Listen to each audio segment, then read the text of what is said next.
Hi, this is Tom Nunamaker with Capital Discussions. Put on a new trade today. SPX Broken Wing Butterfly expires August 23rd, which is 33 days from now. I put it on, when I put the trade on, it was, here's a chart actually I can show you. Make it so it fits in the window. You should be able to see it. Okay, so I put the trades on, let me take the crosshair off, in this time frame around here. So around 1970 to 1971 is when I got, where SPX was when I got filled. Just a little bit above there now. Now we're just slightly positive delta, not too much. It's basically a 10 by 20 by 10 butterfly, and then a one long one, short one, bearish put vertical spread. So if we don't have that put vertical, it looks like this with the Greeks, the 1353. So you get a little bit more delta, a little bit more theta, a little bit more vega, which is not necessarily good.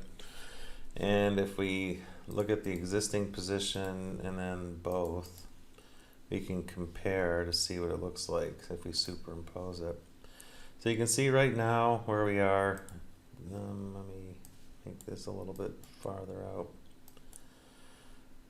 Okay, so this is the expiration time, and we're using 10.6 for the volatility that the standard deviation stuff is based on.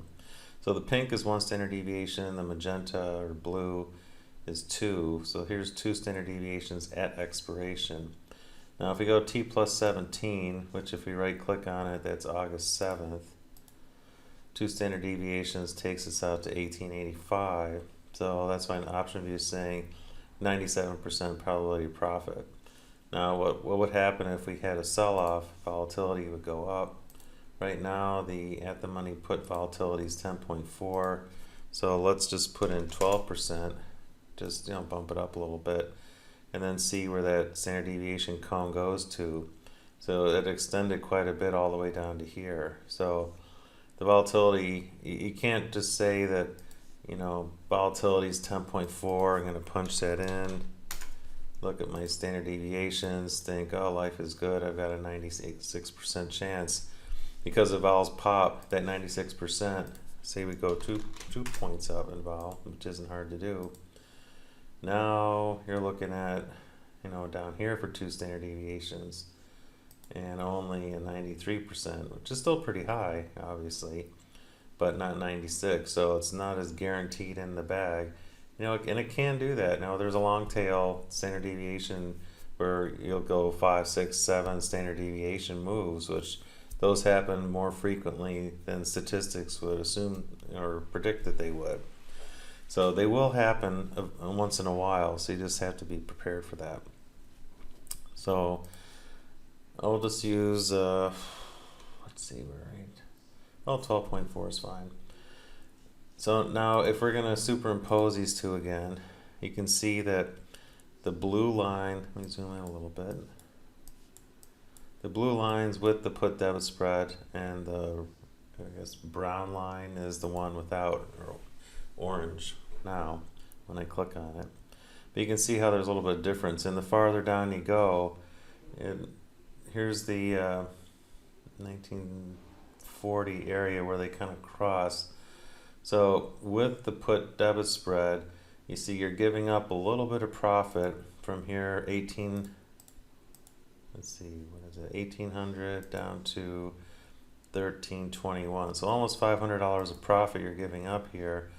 But on the downside, it helps more and more. So like down here, it's, I wonder if I can get the wand, 1975.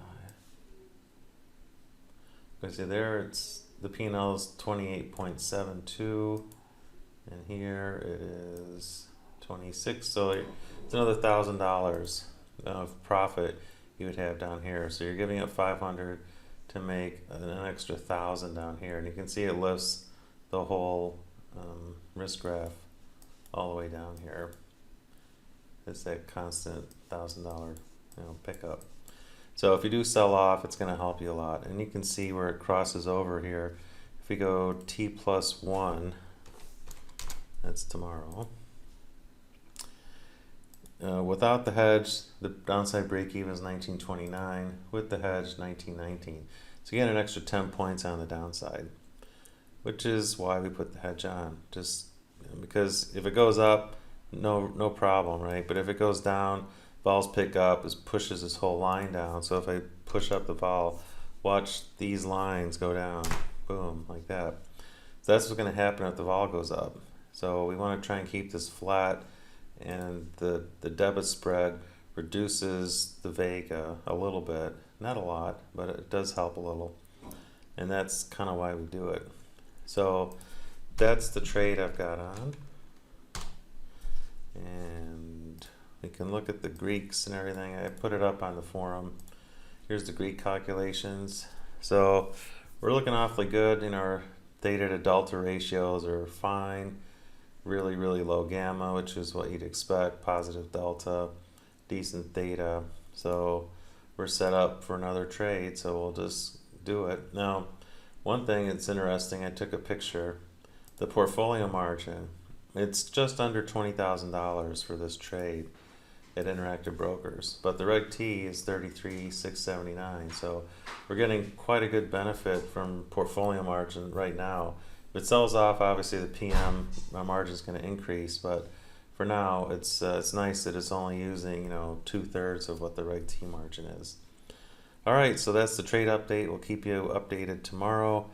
I don't think there's anything big coming out on the horizon. Futures are down a little bit still. Actually, I can bring up a chart. Yeah, so the market closed and the futures have basically just gone sideways. So we'll keep monitoring it, and I'll keep the trade updated in the forums as always. Thanks a lot. Bye.